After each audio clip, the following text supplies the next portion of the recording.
नमस्कार दोस्तों, competition academy के यूट्यूब पोर्टल पर आपका स्वागत है। आइए आज हम लोग बात करेंगे इकाई 10 में रेखा चित्र की बात करेंगे। और यहाँ पर जो आपके पाठ्यक्रम में है तो यहाँ पर हम लोग दो रेखा चित्र की बात करेंगे आज। एक तो बात करेंगे महादेवी वर्मा की बात करेंगे और दूसरा रामवृक्ष बेनीपुरी की। तो इन दोनों लोगों के जो रेखा चित्र आपके पाठ्यक्रम में है उसकी बात करेंगे। और उससे पहले आपको बता दें, जो हमारे ऑनलाइन मेंबर्स हैं वो तो हाई हैं, लेकिन जो नए व्यूवर्स हैं, जो हमारे नए व्यूवर्स हैं वो भी ये ध्यान दें कि आपकी जो यूजीसी नेट की परीक्षा है वो जुलाई के अंतिम सप्ताह में या अगस्त के प्रथम सप्ताह में होने की संभावना है। परीक्षा आपकी कैंसिल नहीं होगी और ये जो जानकारी है, ये पुख्ता जानकारी आपको 2 दिन के अंदर मिल जाएगी। 2 दिन के अंदर डेट भी आ जाएगी, क्योंकि शिक्षा मंत्री ने बताया कि अभी 2 दिन और लगेगा। 2 दिन के बाद सारी चीज़ें क्लियर हो जाएंगी। तो आप लगातार लगे रहें, पढ़ाई करें, आगे बढ़ें। जहाँ पर कोई समस्या हो वहाँ पर आप संपर्क कर सकते हैं। हमारे यहाँ 40 टेस्ट सीरीज होने वाली है, जिसमें से एक टेस्ट सीरीज मैंने करा दिया है। हर सप्ताह में रविवार के दिन एक टेस्ट सीरीज होगी और हमारे चैनल पर एक टेस्ट सीरीज पड़ी भी हुई है, उसे भी आप देख सकते हैं किस तरीके से टेस्ट सीरीज कराई जाएगी, उसकी क्या फीस है वो आप जानकारी ले सकते हैं। सारी चीज पूरा डिटेल यहाँ पर जो नंबर है, इस नंबर पर आप संपर्क करके सारी जानकारी ले सकते हैं। व्हाट्सएप कर दीजिए अपना नाम लिखकर और सारी चीजें आपको बता दी जाएंगी। या इस नंबर पे आप कॉल कर सकते हैं, इस पे फोन कर लीजिए तो भी आपको सारी जानकारी दे दी जाएगी। चलिए प्रारंभ करते हैं हम लोग। हिंदी साहित्य की अन्य गद्य विधाओं में आपने देखा कि हम लोगों ने यात्रा वृत्तांत की बात की है, जीवनी की भी बात की है, आत्मकथा की भी बात की है। आज हम लोग बात करेंगे रेखा चित्र की। देखिए, रेखा चित्र की जब बात होती है तो यहाँ पर सीधी सी एक लाइन में उसको कह सकते हैं कि जब कोई लेखक किसी वस्तु, व्यक्ति या निजी अनुभूतियों को शब्दों के द्वारा रेखांकित करता है तो उसे रेखा चित्र कहा जाता है। हिंदी का प्रथम रेखा चित्र पदम सिंह शर्मा का पद्म पराग है, जिसका प्रकाशन 1925 ईस्वी में हुआ। अब यहाँ पर नई चीज आपको मिल गई। पद्म पराग का प्रकाशन किस वर्ष हुआ? तो 1925।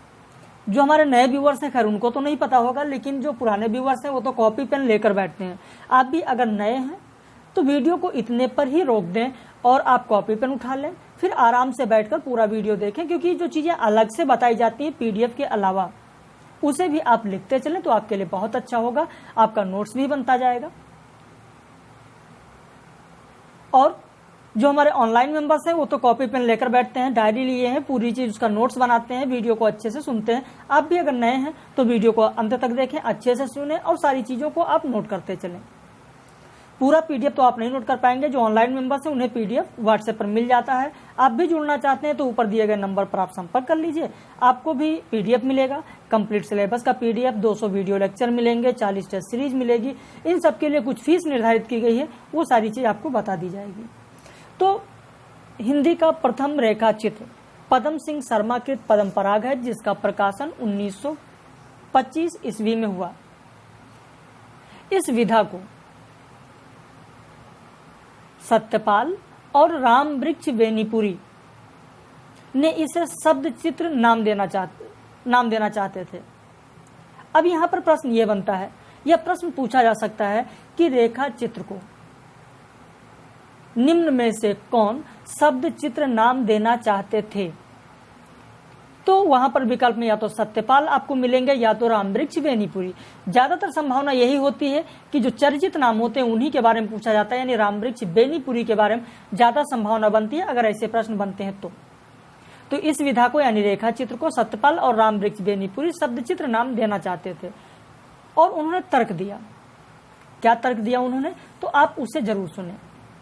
तर्क दिया कि जिस प्रकार किसी चित्र के द्वारा दर्शक के हृदय में रेखाओं के माध्यम से भाव विशेष को जागृत कर दिया जाता है, उसी प्रकार रेखा चित्र के माध्यम से शब्दों की सहायता से एक ऐसा वातावरण उपस्थित कर दिया जाता है जिसके कारण ऐसा लगता है कि वर्णित व्यक्ति या वस्तु या दृश्य दृष्टा के समक्ष खड़ा है।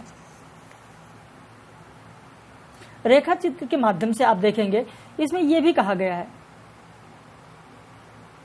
कि रेखाओं के माध्यम से या रेखा चित्र के माध्यम से किसी व्यक्ति, वस्तु या दृश्य के आकार को खींचकर सामने लाना। इसीलिए रेखा चित्र के शब्द को चित्रकला या चित्रकला का शब्द कहना असंगत न होगा। बाह्य रेखाओं पर आधारित रहने के ही कारण लक्षित चित्रों का रेखा चित्र की अभिधा प्रदान की जाती है। रेखा चित्र में आश्रय द्वारा आलंबन के रूप में सौंदर्य तथा उसकी चेष्टाओं आदि को अंकित किया जाता है।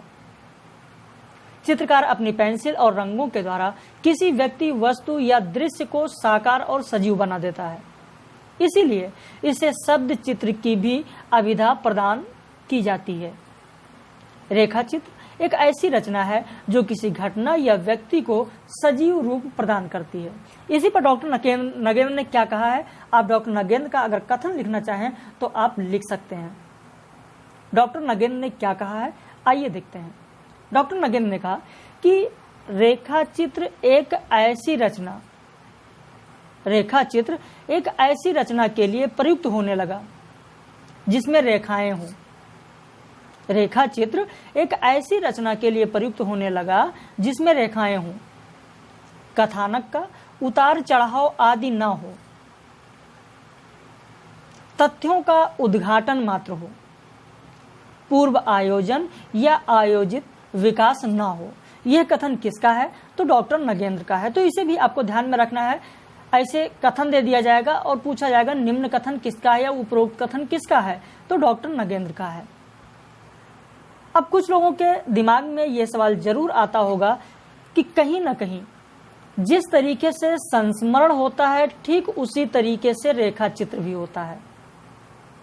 तो आपने देखा कि रेखा चित्र किसे कहते हैं, तो जब कोई लेखक किसी वस्तु, व्यक्ति या निजी अनुभूतियों को शब्दों के द्वारा रेखांकित करता है तो उसे रेखा चित्र कहा जाता है। ठीक उसी तरीके से संस्मरण किसे कहते हैं, थोड़ा सा जान लेते हैं फिर आगे बढ़ते हैं। संस्मरण वह आधुनिक साहित्य विधा है जिसमें लेखक सहज आत्मीयता और गंभीरता से अपने या किसी अन्य व्यक्ति के जीवन में बीती किसी घटना या दृश्य को संस्मरण कर उसका वर्णन करता है, संस्मरण कहा जाता है। व्यापक रूप से संस्मरण को आत्मचरित्र के अंतर्गत रखा जाता है, परंतु आत्मचरित्र लेखक और संस्मरण लेखक के दृष्टिकोण में मौलिक अंतर होता है। क्या मौलिक अंतर होता है, थोड़ा सा और आपका 2-4 मिनट समय लेंगे फिर आगे हम लोग बढ़ेंगे। क्या अंतर होता है, तो आप यहां पर जान लें कि आत्मचरित्र लेखक का मुख्य उद्देश्य अपनी जीवन कथा का वर्णन करना होता है। उसमें कथा का मुख्य पात्र स्वयं लेखक होता है और लेखन में इतिहास की घटनाओं और परिस्थितियों का केवल वही रूप सामने आता है जो उसके जीवन क्रम को प्रभावित, संचालित और नियंत्रित करता है। ठीक इसके विपरीत संस्मरण के लेखक अपने समय के इतिहास को लिखना चाहता है। संस्मरण लेखक आत्मानुभव स्वयं विचारों से करता है। इस दृष्टि से अगर देखें तो यह निबंधकार के अत्यधिक समीप हो जाता है। संस्मरण एक स्वतंत्र विधा होते हुए भी कई बार लेखकीय दृष्टिकोण और विभिन्न लेखन कला के कारण अपनी सीमाओं का अतिक्रमण कर अन्य विधाओं में अंततः प्रवेश कर जाती है। स्वयं के जीवन के स्मृतियों का अंकन करने पर संस्मरण आत्मकथा के नजदीक हो जाता है। संस्मरण आत्मकथा के नजदीक कब होगा, मैंने आपको बताया कि स्वयं के जीवन की स्मृतियों का अंकन करने पर संस्मरण आत्मकथा के नजदीक हो जाता है। अन्य व्यक्ति के विषय में स्मृतियों का अंकन करने पर संस्मरण जीवनी के निकट हो जाता है। वहीं यात्रा साहित्य में भी एक प्रकार का संस्मरण साहित्य उपस्थित होता है। साहित्यकारों के अतिरिक्त राजनीतिक नेताओं, वैज्ञानिकों, सेनापतियों आदि ने भी संस्मरण लिखे हैं। हिंदी साहित्य में संस्मरण साहित्य का जो प्रचलन था वह आधुनिक काल में सरस्वती पत्रिका, माधुरी पत्रिका, सुधा पत्रिका, विशाल भारत आदि के माध्यम से हुआ। अब मूलतः संस्मरण और रेखाचित्र में अंतर क्या होते हैं, छोटी छोटी चीजों से आप समझ सकते हैं, आप इन्हें पहचान सकते हैं। जैसे संस्मरण चरित्र के किसी पहलू का अंकन करता है, संस्मरण जो होगा वो चरित्र के किसी पहलू का अंकन करता है, जबकि रेखाचित्र व्यक्ति के समग्र जीवन की झांकी प्रस्तुत करने का प्रयास करता है।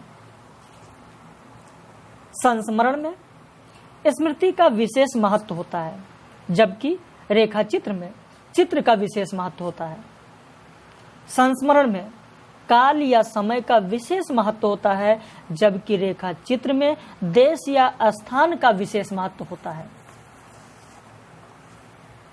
संस्मरण में अतीत अनिवार्यतः उपस्थित एवं उल्लेख भी जरूरी है, जबकि रेखाचित्र में वर्तमान की प्रधानता होती है। संस्मरण में लेखक के निजी संबंध एवं अनुभवों पर आधारित होता है, रेखाचित्र में निजता या तादात्म्यता होना अनिवार्य नहीं है। जैसे एक गरीब अपरिचित रिक्शा वाला का रेखाचित्र संभव है, लेकिन इनका संस्मरण संभव नहीं है। संस्मरण लेखक व्यक्ति के रूपाकार, वेशभूषा, भाव भंगिमा आदि को भी संस्मरण में लेता है, लेकिन उसका उद्देश्य उस व्यक्ति की महत्व को उजागर करना होता है।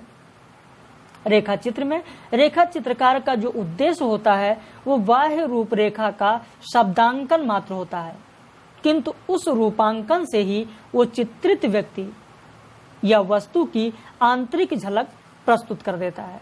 तो इस तरीके से आपने देखा कि संस्मरण और रेखाचित्र दोनों में क्या अंतर है, संस्मरण क्या है, रेखाचित्र क्या है, उसके बारे में भी आपने जाना। तो प्रथम रेखाचित्र कौन सा है?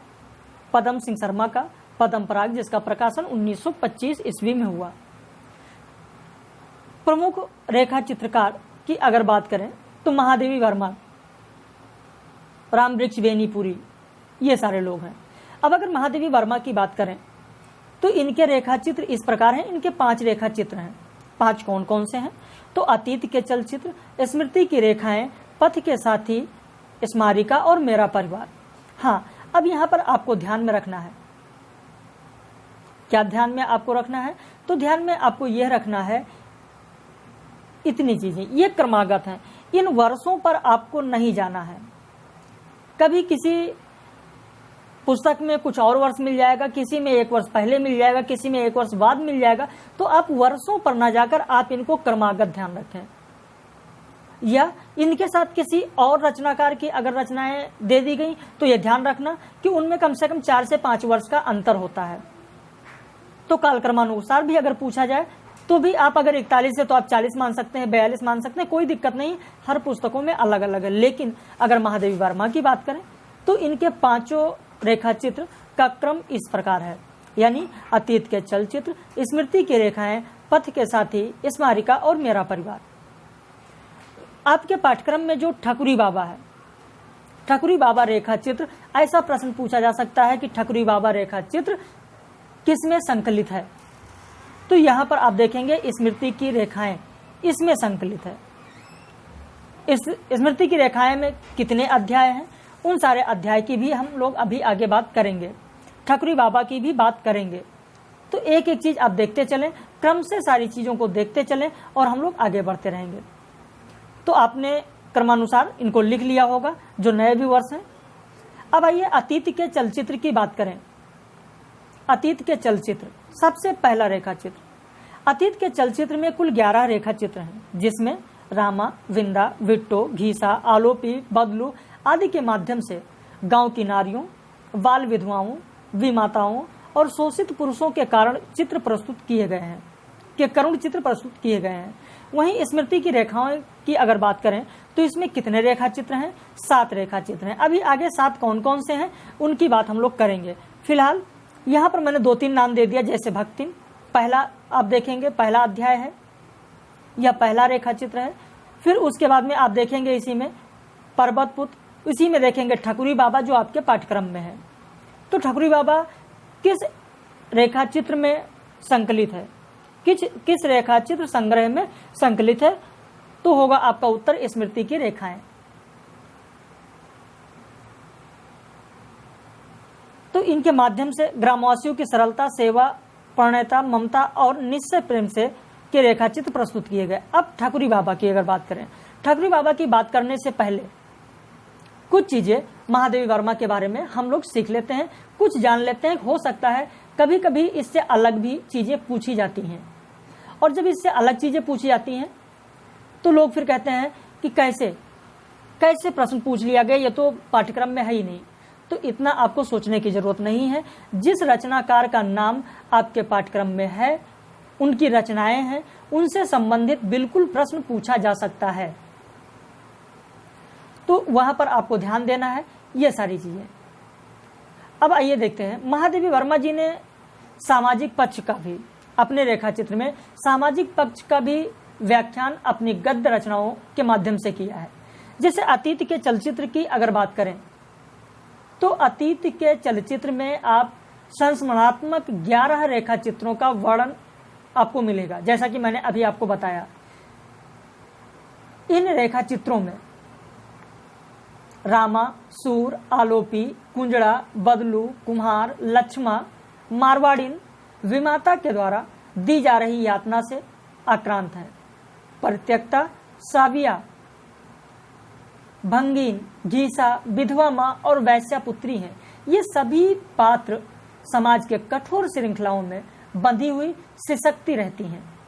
अतीत के चलचित्र में अपने सामाजिक चेतना के अनुभूति के स्वर को आक्रामक स्वर पर शक्तिशाली और क्रांतिदर्शी बनाया है। अपनी रेखा चित्र रचना में युगीन दुखी, उपेक्षिता मानवों के प्रति संवेदना प्रकट की गई है। अतीत के चलचित्र में मुख्य रूप से रामा, शबिया, घीसा, लक्ष्मा के बारे में वर्णन किया गया है। आप इसे लिख भी सकते हैं कि अतीत के चलचित्र में मुख्य रूप से कौन कौन है, लिख लीजिए, रामा, शबिया, घीसा तथा लक्ष्मा, ये प्रमुख हैं। अब अगर रामा के बारे में थोड़ी सी बात की जाए, वैसे इस वीडियो में समय आपसे लेंगे थोड़ा, लेकिन चीजों को अगर समझते चलेंगे तो आपके लिए बहुत ही अच्छा रहेगा, क्योंकि अतीत के चलचित्र बहुत ही प्रमुख है। हो सकता है कि वहां से कुछ चीजें पूछी जाएं। रामा अपने घर का नौकर है। रामा आपके घर का नौकर है, यानी किसके घर का नौकर है? तो यहां पर बात की जा रही है महादेवी वर्मा की, जो मुख्य रूप से साफ सफाई तथा आप और आपके भाई बहनों की देखरेख करता है। रामा मंदिर धोना, कपड़ा धोना तथा आप और आपके भाई बहनों को मंजन कराना यानी नहलाना धुलाना, नाश्ता खाना खिलाना आदि काम करता है। आप रामा के शरीर के बारे में वर्णन करती हैं। अब यहाँ पर यह कथन बहुत ही महत्वपूर्ण है कि रामा के शरीर के बारे में जो वर्णन किया गया है अतीत के चलचित्र में, वो कैसा है या कहाँ की पंक्तियां हैं, इस तरीके से पूछा जा सकता है। रामा के बारे में क्या कहा गया कि सांप के पेट जैसी सफेद हथेली और पेड़ की टेढ़ी मेढ़ी गांठदार टहनियों जैसी अंगुलियों वाले हाथ की रेखा रेखा हमारी जानी बूझी थी, क्योंकि मुंह धोने से लेकर सोने के समय तक हमारा उससे जो विग्रह चलता रहता था, उसकी अस्थायी संधि केवल कहानी सुनते समय होती थी। उसी प्रकार नाटे, काले और गठे शरीर वाले रामा के बड़े बड़े नखों से लंबी शिखा तक हमारा सनातन परिचय था। आप रामा से राजा भैया कहलवाती हैं। रामा से क्या कहलवाती हैं? राजा भैया। और ऐसा कहने से उनका छोटा भाई नाराज होता है। रामा अपनी चतुराई से दोनों के कानों में राजा भैया कहकर उन्हें फुसला लेता है। रामा कहाँ का है? ध्यान रखना, प्रश्न पूछा जा सकता है कि अतीत के चलचित्र में रामा का जो उल्लेख किया गया, रामा कहाँ का है? यहां भी प्रश्न बनने की संभावना है, तो इसे भी आपको ध्यान में रखना है। रामा बुंदेलखंड का ग्रामीण बालक कहाँ का है? बुंदेलखंड। ध्यान रखना, रामा बुंदेलखंड का ग्रामीण बालक। विमाता के अत्याचार से भागकर मांगता खाता इंदौर तक पहुंचा था। एक बार रामा सभी को मेला देखने ले जाता है, जहां मेला में आप खो जाती हैं और दुकान पर बैठकर मिठाई खा रही होती हैं। तभी रामा खोजते खोजते वहां पहुंच जाता है। मेरा बचपन समकालीन बालिकाओं से भिन्न रहा, इसी से रामा का उसमें विशेष महत्व है। रामा आपकी मां के कहने पर अपनी पत्नी को लेकर आता है, किंतु आप तथा उसके भाई बहनों को बचपना के कारण यह पसंद नहीं था, इसलिए आप उसकी पत्नी पर दोषारोपण करती हैं। रामा अपनी पत्नी को छोड़ देता है। इसके कुछ दिनों पश्चात वो स्वयं भी चला जाता है। अब अतीत के चलचित्र में अगर सबिया के बारे में बात करें, सबिया कौन है उसके बारे में आप देखिए, थोड़ा सा वीडियो लंबा तो होगा, लेकिन हाँ, चीजें एक बार अगर आपके समझ में आ गई, आपने सुन लिया अच्छे से, तो फिर एग्जाम के पॉइंट ऑफ व्यू से बहुत ही अच्छा आपके लिए साबित हो सकता है। अब सबिया कौन है? तो सबिया नौकरानी है। जिस तरीके से रामा इनके यहाँ नौकर होता है, ठीक उसी तरीके से सबिया नौकरानी है। सबिया सावित्री जैसी पवित्र है। आप सबिया का वर्णन करते हुए लिखती हैं कि उसका मुख चिकनी काली मिट्टी से गढ़ा जान पड़ता है, परंतु प्रत्येक रेखा में सांचे की जैसी सुडौलता थी, जैसी प्रायः प्लास्टर ऑफ पेरिस की मूर्तियों में देखी जाती है। अब यहाँ पर प्रश्न आपके लिए बन सकता है कि अतीत के चलचित्र में सबिया का वर्णन या सबिया की तुलना किससे की गई है? तो प्लास्टर ऑफ पेरिस से की गई है। प्लास्टर ऑफ पेरिस की मूर्तियों के समान की गई है। आंखों की गठन लंबी न होकर गोल मोल होने के कारण उनमें मेले में खोए बच्चों जैसी समय चकित दृष्टि थी। हाथ पैर में मोटे मोटे चमकविहीन गिलट के कड़े उसे कैदी की स्थिति में डाल देते थे। कुछ कम चौड़े ललाट पर जुड़ी भौहों के ऊपर लगी पीली कांच की टिकुली में जो श्रृंगार था, वो भटकटैया के फूल से घूरे के श्रृंगार का संस्मरण दिलाता है। अब यहाँ पर देखिए, उसका जो टिकुली है वो किस प्रकार से बताया गया, तो किसके समान कहा गया? भटकटैया के फूल के जैसा। सावित्री एक ऐसी स्त्री है जिसका पति उसे सौरी में छोड़कर किसी अन्य की पत्नी बेला के साथ परदेश चला जाता है। सबिया की जब बेटी हुई थी तब वो बीमार पड़ गई थी, जिसके कारण उसका काम छूट जाता है। इसके पश्चात वो अपने हामी भरने पर आपके घर में अपनी बेटी को कमर में बांधकर या सुलाकर काम करती है। एक दिन जब वो खाना लेकर जा रही थी तो आपने उसे वहीं पर खाने को कहा, तो कहती है, क्या कहती है? सबिया का महत्वपूर्ण कथन ध्यान रखना, आप नोट करना चाहें तो आप नोट कर सकते हैं, नोट कर लीजिए। बच्चियां के आंधर धूंधर आजी हैं मलकिन, ओह का बिन खियाए पियाए कसत खाब। ये सबिया का कथन है अतीत के चलचित्र में। ध्यान रखना, अतीत के चलचित्र में सबिया का कथन है, बहुत ही महत्वपूर्ण आपके लिए हो सकता है। चीजों को सुनते चलें, आपके लिए बहुत ही अच्छा होगा। सबिया क्या कहती है कि बच्चियां के आंधर धूंधर आजी हैं मालकिन, ओह का बिन खियाए पियाए कसब खाई। इसके बाद उसका पति प्रदेश से आ जाता है और साथ में बेला को भी घर में रखता है। सबिया इसके लिए राजी हो जाती है। सबिया अपने पति के कहने पर आपको बेला के सौत के रूप में रखने का हर्जाना भी आपसे मांगकर भरती है। सबिया जाट भाइयों को खिलाती है। बेला और उसके पति के घर आ जाने पर उसका जीवन और कठिनाई से गुजरता है। वहीं अगर घीसा की बात करें तो घीसा कौन है? अतीत के चलचित्र में वर्णित घीसा कौन है? जरूर बताइएगा कि मेरे बताने से पहले क्या आपको पता था? कमेंट में जरूर आप बताइएगा। घीसा इनका शिष्य था। किसका? महादेवी वर्मा का। घीसा के पिता इस दुनिया में नहीं रहे, माँ उसका लालन पालन करती है। गंगा पार करके आप घीसा के गांव में पढ़ाने जाती हैं। वहां पर बहुत से बच्चे पेड़ के नीचे पढ़ते हैं। घीसा उन्हीं में से एक है। एक दिन आप जलेबी ले जाकर सभी बच्चों को बांटती हैं। घीसा जैसे ही जलेबी पाता है दौड़कर घर आ जाता है। 5 जलेबी उसको मिलती हैं, जिसमें से वो 2 स्वयं तथा 2 माँ के लिए ठाट में खोस देता है। ठाट मतलब टाट जिसको बोलते हैं, टाट पट्टी जिसपे बच्चे बैठ के पढ़ते थे, और एक अपने पिल्ला को खिला देता है। जब आप पूछती हैं कि घीसा कहाँ है, तब उन्हीं में से एक बच्चा बोलता है, सर एक ठो पिलवा पाले है वही का देवर गा हुई, एक बच्चे ने कहा।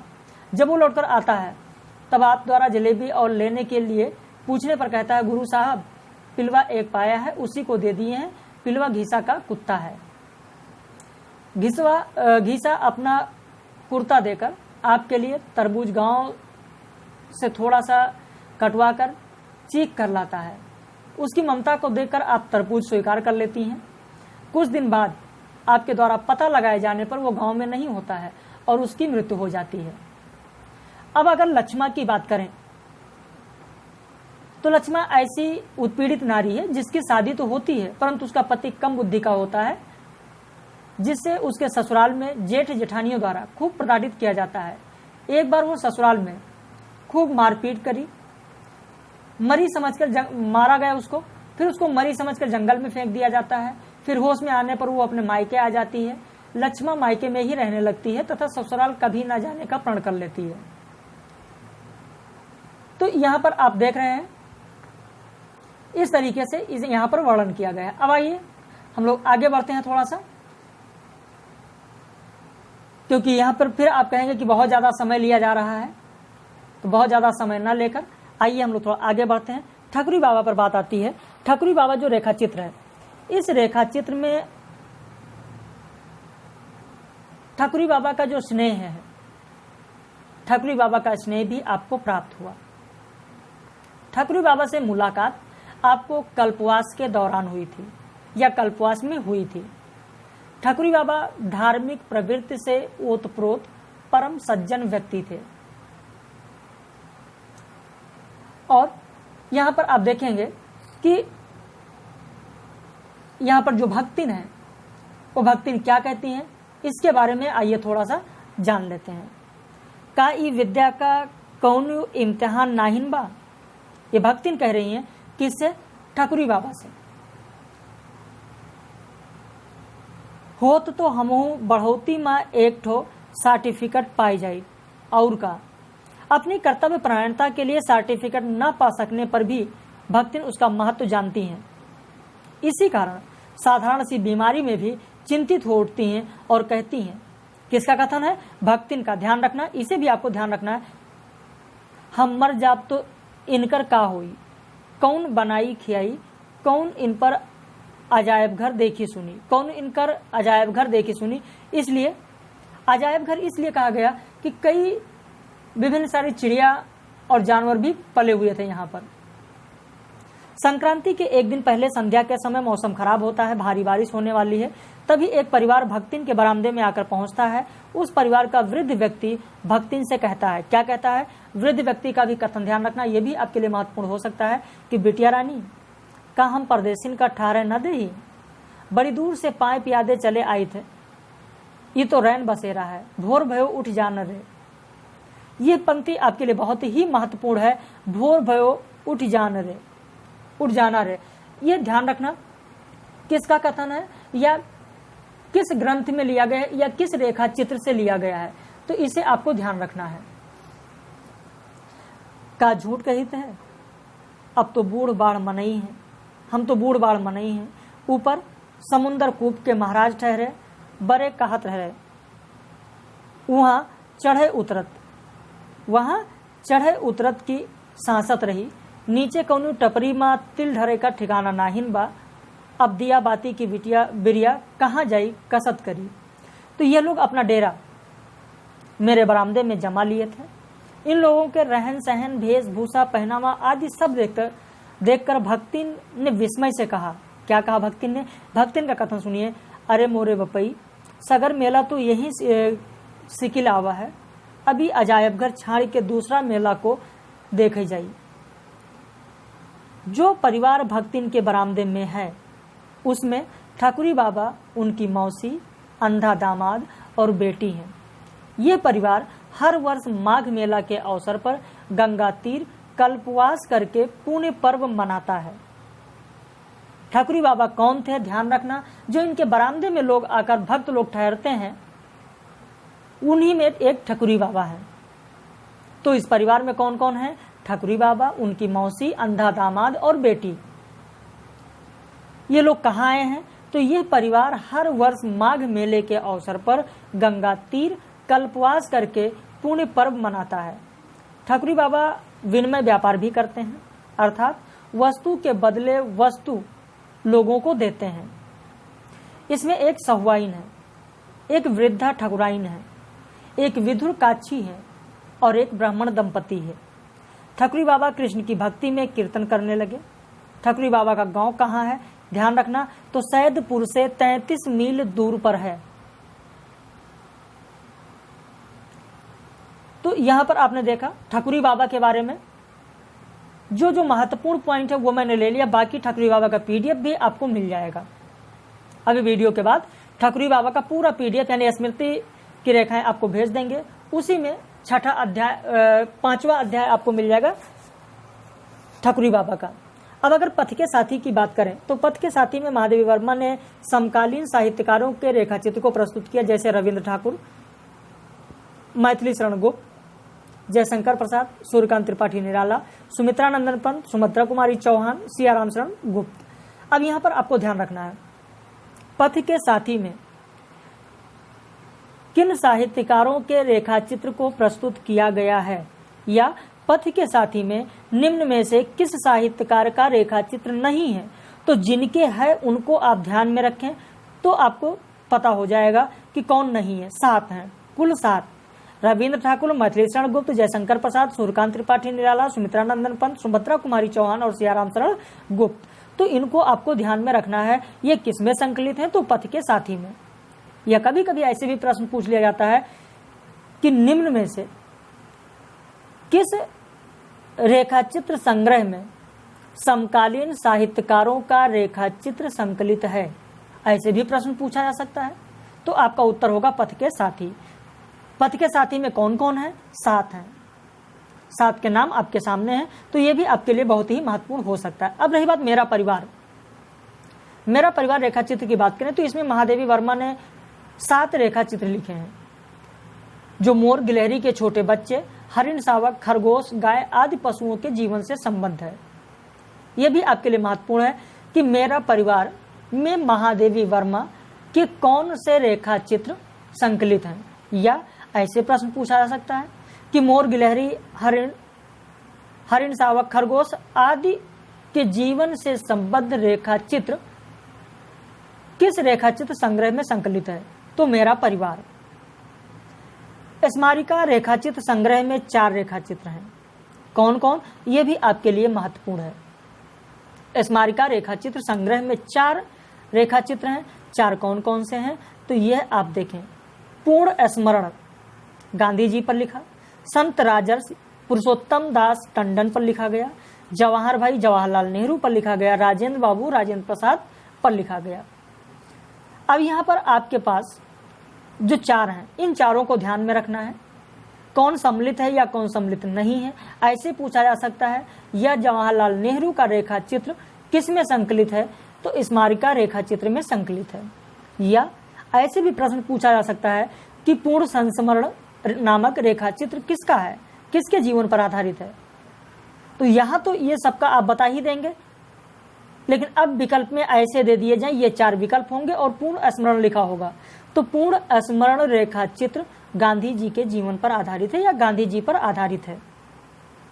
और विकल्प में ये 4 रहेंगे, तो जब आपको पता रहेगा तभी तो आप कर पाएंगे। यहाँ मिलाने वाला नहीं आएगा। क्यों, उसका कारण है क्योंकि संत राजर्ष से आप पुरुषोत्तम दास टंडन लगा देंगे तुरंत। जवाहर भाई जवाहरलाल नेहरू आपको पता होगा, राजेंद्र बाबू से राजेंद्र प्रसाद होगा। लेकिन अगर प्रश्न बनता है तो इस तरीके से बन सकता है, पूर्ण स्मरण किसके जीवन पर है, तो गांधी जी पर है, क्योंकि यहां नाम से कोई संबंध नहीं दिखाई पड़ रहा है। आइए आगे बढ़ते हैं। अब बात कर लेते हैं राम वृक्ष बेनीपुरी की। राम वृक्ष बेनीपुरी भी निर्विवाद रूप से हिंदी के सर्वश्रेष्ठ रेखा चित्रकार माने जाते हैं। इनके प्रमुख रेखाचित्र इस प्रकार हैं, जैसे लाल तारा, माटी की मूर्तें, गेहूं और गुलाब, मील के पत्थर। अब यहाँ पर भी राम वृक्ष बेनीपुरी की बात करें तो उनके रेखाचित्र काल क्रमानुसार सुमेलित कीजिए, या काल क्रमानुसार कौन सा है, ऐसा भी पूछा जा सकता है। तो इसे आपको ध्यान में रखना है। जैसा मैंने वहां पर बताया था अभी पहले आपको, वैसे यहां पर भी आप ध्यान रखिएगा। क्रमागत कौन से हैं? वर्ष में एक आध वर्ष का कहीं कुछ पुस्तकों में इधर उधर हो सकता है, लेकिन ये क्रम में कभी भी गलती नहीं होगी, तो इसे आप जरूर ध्यान रखिए, यह आपके लिए बहुत ही महत्वपूर्ण है।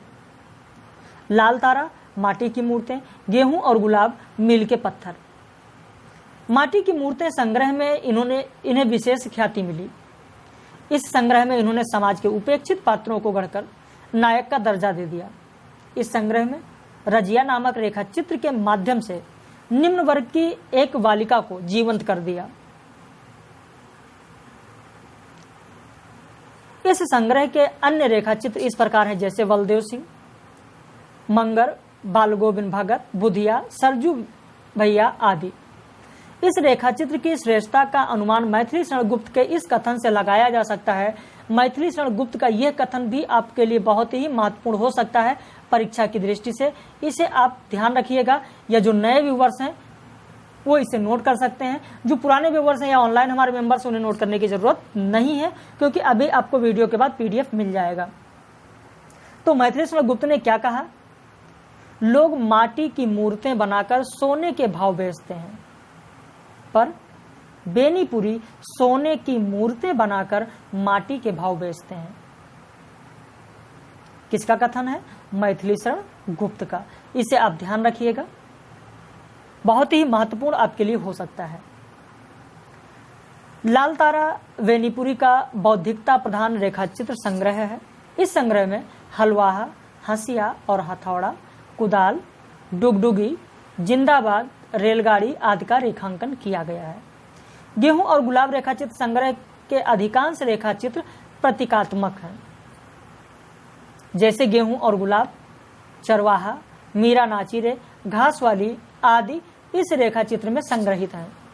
वहीं मील के पत्थर की बात करें तो इस रेखाचित्र में साहित्यकारों का रेखाचित्र है। कौन कौन से साहित्यकारों का रेखाचित्र है, इसे आपको ध्यान रखना है। एक नहीं 3-4 बार कम से कम इसको लिखिए, ताकि आपको एकदम याद हो जाए, कंठस्थ हो जाए, क्योंकि यहाँ से प्रश्न बनने की जो संभावना रहती है वो बहुत ज़्यादा रहती है। और मैं ये कह सकता हूँ कि इसी एक वीडियो से आपको कम से कम 2 प्रश्न मिलने की संभावना रहेगी परीक्षा में। आप ये चीज़ ध्यान रखिएगा। वीडियो को अंत से अंत तक और एकदम एकाग्र होकर वीडियो को देखिए और लिखने की कोशिश करिए, नोट्स बनाने की कोशिश करिए। तो मील के पत्थर रेखाचित्र में साहित्यकारों का रेखाचित्र जो है वो कौन कौन से साहित्यकार हैं? पहला है बापू की कुटिया में, दूसरा प्रेमचंद अमर हूं, तीसरा बर्नार्ड शॉ, चौथा हमारे राष्ट्रपति, 5 यूरोप के कलाकार, 6 जो शब्दर्श आचार्य थे, कोई सुखी नहीं, बिनोवा के साथ 2 दिन, ये तो बहुत ही महत्वपूर्ण है, इसे आपको बिल्कुल भी नहीं छोड़ना है, ध्यान रखना है। कथा के ये जादूगर, दिवाली फिर आ गई सजनी,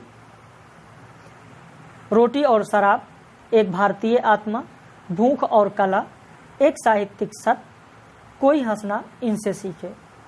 तो मील के पत्थर में संकलित रेखाचित्र हैं, इन्हें आपको ध्यान में रखना है। बनारसी दास चतुर्वेदी रेखाचित्र की रचना में सिद्धहस्त माने जाते हैं। अब आइए थोड़ा सा और बात कर लेते हैं, बनारसी दास चतुर्वेदी की भी बात कर लेते हैं रेखाचित्र के बारे में। इनकी प्रमुख रचनाएं इस प्रकार हैं, और अभी जो छोटे छोटे रचनाकार हैं इनकी बात कर लेंगे, फिर इसके बाद जो आपके पाठ्यक्रम है उसकी बात अभी हम कर रहे हैं। थोड़ा 2 मिनट का आपका समय लेंगे।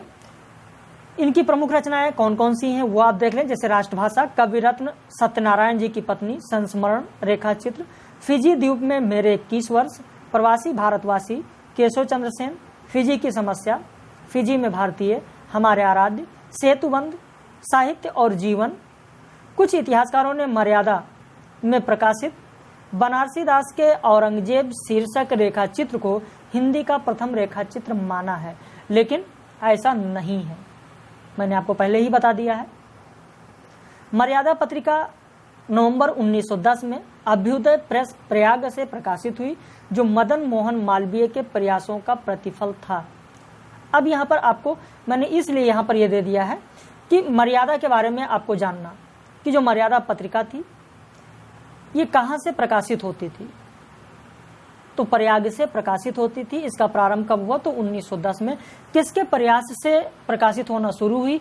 तो पंडित मदन मोहन मालवीय के प्रयासों से। श्री राम शर्मा हिंदी के प्रख्यात रेखा चित्रकार हैं। वे बहुत बड़े शिकारी भी थे। उनका संबंध जिम कॉर्बेट से भी था। अब यहाँ पर आपके लिए ये महत्वपूर्ण बन जाता है कि निम्न में से कौन सा रेखा चित्रकार जिसका संबंध जिम कॉर्बेट से भी था, और जिम कॉर्बेट कहाँ पर है? उत्तराखंड में। ये आप सभी लोग जानते होंगे, Jim Corbett national park. Sharma ji प्राणी विज्ञान के विशेषज्ञ भी थे। उनकी रचनाएं कुछ इस प्रकार हैं, जैसे शिकार, प्राणों का सौदा, जंगल के जीव, भारत के पक्षी, हमारी गायें, पपीता, बोलती प्रतिमा, वह जीते कैसे हैं। प्राणों का सौदा में 13 लेखों का संग्रह है। इस संग्रह के 2 लेख अपमानजनक मृत्यु तथा रुद्रप्रयाग का आदमखोर किसी पुस्तक के आधार पर नहीं है। श्री राम शर्मा जी ने लिखा है कि प्राणों का सौदा नाम स्वर्गीय ब्रजमोहन शर्मा ने मुझे सुझाया था। यहाँ पर इस पॉइंट को भी आप अंडरलाइन कर लेना, आप लिख लेना कि श्री राम शर्मा का जो रेखा चित्र है प्राणों का सौदा, यह नाम किसने सुझाया था? तो ब्रजमोहन वर्मा ने। पंडित पदम सिंह शर्मा कहा करते थे कि शर्मा जी की भाषा हिंदी के बहुत कम लेखक लिख सके हैं। उनका कहना भी था कि शर्मा जी की राइफल का निशाना जितना अचूक भाषा है उतना ही उनका भाषा भी है। वो सीधे पाठक के हृदय में प्रवेश कर जाती हैं। किसका कथन है? तो पंडित पदम सिंह शर्मा का है। ये भी कथन आपको ध्यान में रखना है। गुलाब राय कृत ठलुआ क्लब के कुछ निबंध वस्तुतः रेखा चित्र भी हैं, जैसे डॉक्टर रामविलास शर्मा के रेखा चित्र, पंचरत्न तथा विराम चिन्ह हैं। पंचरत्न में शर्मा जी के रेखा चित्र, संस्मरण, निबंध, डायरी तथा पत्र भी संग्रहित हैं। कन्हैयालाल मिश्र प्रभाकर भी एक प्रमुख रेखा चित्रकार हैं। इनके रेखा चित्र में शैली की सजीवता एवं व्यंग विनोद की पटुता के दर्शन होते हैं। इनके रेखा चित्र इस प्रकार हैं, जैसे भूले हुए चेहरे, जिंदगी मुस्कुराई, माटी हो गई सोना बहुत ही महत्वपूर्ण है, दीप जले शंख बजे ये भी महत्वपूर्ण है, बाजे पायलिया के घुंघरू, छड़ बोले कण मुस्काए, महके आंगन चह के द्वार। तो ये जितना मैंने आपको बताया ये बहुत ही महत्वपूर्ण है, इन्हें आप बिल्कुल भी ना छोड़ना। मैंने बताया कि परीक्षा में आपको 2 प्रश्न जरूर मिल सकते हैं सिर्फ एक वीडियो से। विष्णु प्रभाकर ने सामाजिक विसंगतियों को अपने लेख रेखा चित्र के माध्यम से लोगों तक पहुंचाने की कोशिश की है, और इनके रेखा चित्र इस प्रकार हैं, जैसे जाने अनजाने, कुछ शब्द कुछ रेखाएं, हंसते निर्झर, दहकती भट्ठी। जगदीश चंद्र माथुर के कुछ रेखा चित्र इस प्रकार हैं, जैसे रेखा चित्र 10 तस्वीरें जिन्होंने जीना जाना। उसके अलावा डॉक्टर नगेंद्र के चेतना के बिंब, उपेंद्र नाथ अस का रेखाएं और चित्र, मंटो मेरा दुश्मन, देवेंद्र सत्यार्थी का रेखाएं बोल उठी, वृंदावन लाल वर्मा का हल्कू, शिव पूजन सहाय का वह दिन वह लोग, सेठ गोविंदास का स्मृति कण, जाने चेहरे जाने पहचाने, माखनलाल चतुर्वेदी का समय के पांव, विनय मोहन शर्मा का रेखा और रंग, प्रकाश चंद्र गुप्त का रेखा चित्र और पुरानी स्मृतियां, डॉक्टर रंगे राघव का 5 गधे, कृष्ण सोबती का हम हसमत, सत्यवती मलिक का अमित रेखाएं, महेंद्र भटनागर का विकृत रेखाएं, धुंधले चित्र, ओंकार शरद का लंका महाराजिन, कैलाशनाथ काटजू का मैं भूल नहीं सकता, हरि भाऊ उपाध्याय का मेरे हृदय देव, संपूर्णानंद का कुछ स्मृति और स्फुट विचार, रामधारी सिंह दिनकर का राहुल मामा वरेकर और सुमित्रानंदन पंत। तो इस तरीके से इन रेखा चित्रों की हम लोगों ने बात की। अगले वीडियो में हम लोग यात्रा साहित्य की बात करेंगे। उससे पहले आइए अब हम लोग बात कर लेते हैं जो आपके पाठ्यक्रम में दिया गया है, उसकी बात कर लेते हैं। तो आपके पाठ्यक्रम में और क्या क्या है उसकी बात हम लोग करेंगे। चलिए अगले वीडियो में उसके बारे में कर लेते हैं, और पीडीएफ भी आपको हम भेज दे रहे हैं। आप वीडियो को देखिए, जहां पर कोई समस्या होगी वहां पर आप बताना, और आज ही आपको ठकुरी बाबा का पीडीएफ भेज देंगे, और उनसे संबंधित जो प्रश्न है उसकी भी बात करेंगे, और साथ ही साथ माटी की मूर्तें राम वृक्ष वेनीपुरी का ये भी आपको भेज दे रहे हैं। तो इसमें कौन कौन से हैं उसकी भी बात आज हम लोग करेंगे रात में 9:30 बजे प्रश्नोत्तरी के क्लास में। कल किसी कारण प्रश्नोत्तरी नहीं हो पाया था, लाइव क्लास नहीं हो पाई थी, लेकिन आज 9:30 बजे लाइव क्लास होगी। इस चीज का आप लोगों को ध्यान में रखना है। तो हम लोग मिलेंगे रात में 9:30 बजे लाइव क्लास के साथ। बाकी जो हमारे नए मेंबर्स हैं वो 80 52 58 4004 इस पर व्हाट्सएप करके टेस्ट सीरीज के बारे में, लाइव क्लास के बारे में, ऑनलाइन क्लास के बारे में सारी जानकारी वो ले सकते हैं। क्या फीस होगी, सारी चीज़ पूरा डिटेल उनको मिल जाएगा, चाहे व्हाट्सएप कर दें चाहे कॉल कर लें। बाकी हम लोग रात में 9:30 बजे फिर मिलते हैं। अभी आप लोग जाइएगा नहीं, कुछ लोगों का कहना था और मैसेज भी आना शुरू हो गया था कि सर माटी की मूर्तें या इनके बारे में थोड़ा और संक्षिप्त बता दें। तो चलिए आपको बता देते हैं और 5 मिनट समय लेंगे, ज़्यादा समय नहीं लेंगे, 5 से 7 मिनट समय लेंगे। माटी की मूर्तें रामवृक्ष वेनीपुरी का जो रेखा चित्र है उसमें आप देखेंगे कि रामवृक्ष वेनीपुरी ने क्या कहा है। कई बार भूमिका से भी प्रश्न बन जाते हैं, तो इसलिए मैंने कहा चलो ठीक है आपको बता देते हैं। उन्होंने लिखा सबसे पहले कि ये माटी की मूर्तें सोने की मूर्तें सिद्ध हुई। 6 साल में इसकी 60,000 प्रतियां बिक चुकी हैं। इस नवीन संस्करण में एक मूर्त और जोड़ दी गई है, रजिया। अब यहाँ पर प्रश्न बन सकता है क्योंकि भूमिका में ही लिखा है कि इसमें एक मूर्त और जोड़ दी गई है, और वो कौन सी है, किसकी बात की जा रही है, तो रजिया। क्रम में भी कुछ परिवर्तन किया गया है और पाठ में भी। इसे आदि से अंत तक सचित्र भी कर दिया गया है। क्या मैं आशा करूं इस नए रूप में ये और भी पसंद की जाएगी। तो ये नवीन संस्करण में रामवृक्ष वेनीपुरी ने कहा। अब आइए आगे देखते हैं। इन्होंने जो लिखा पहला अध्याय ये माटी की मूर्तें, उसके बारे में आप देख सकते हैं। तो ये माटी की मूर्तें के बारे में इन्होंने जो लिखा है कि जब कभी आप गांव की ओर निकले होंगे, आपने देखा होगा किसी वड या पीपल के पेड़ के नीचे चबूतरे पर कुछ मूर्तें रखी हैं, माटी की मूर्तें। ये मूर्तें न इसमें कोई खूबसूरती है न रंगीनी, फलतः बौद्ध या ग्रीक रोमन मूर्तियों के हम सौहार्द के हम सैदाई यदि इनमें कोई दिलचस्पी न लें, इन्हें देखते ही मुंह मोड़ लें, नाक सिकोड़ लें, तो अचरज की कौन सी बात। किंतु इन कुरूप बदशकल मूर्तों में भी एक चीज है, शायद उस ओर हमारा ध्यान नहीं गया, वो है जिंदगी। ये माटी की बनी है, माटी पर धरी है, इसलिए जिंदगी के नज़दीक हैं, जिंदगी से सरोकार है। ये देखती हैं, सुनती हैं, खुश होती हैं, साथ देती हैं, आशीर्वाद देती हैं। ये मूर्तें ना तो किसी आसमानी देवता की होती हैं ना अवतारी देवता की।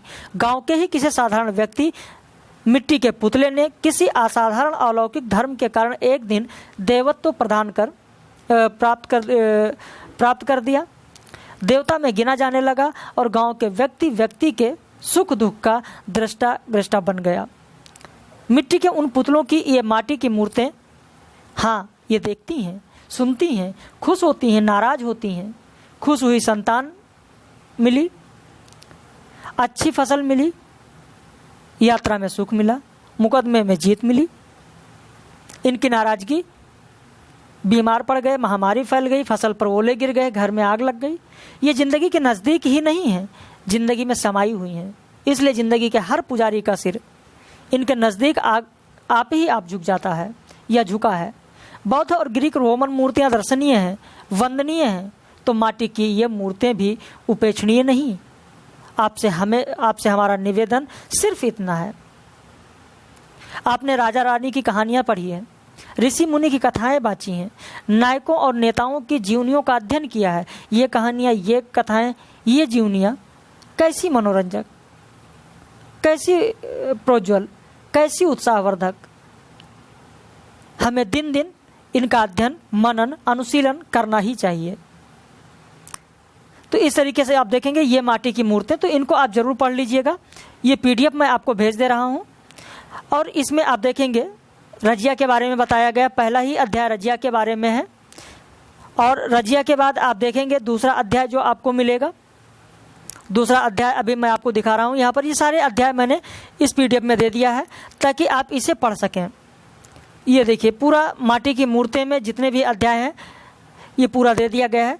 जैसे रामवृक्ष वेनीपुरी का इसमें दूसरा जो अध्याय है माटी की मूर्तें में, वो है बाल गोविंद भगत। बाल गोविंद भगत की ये देखिए पूरी कहानी, बाल गोविंद भगत के बारे में उनका रेखा चित्र पूरा यहाँ पर वर्णित किया गया है।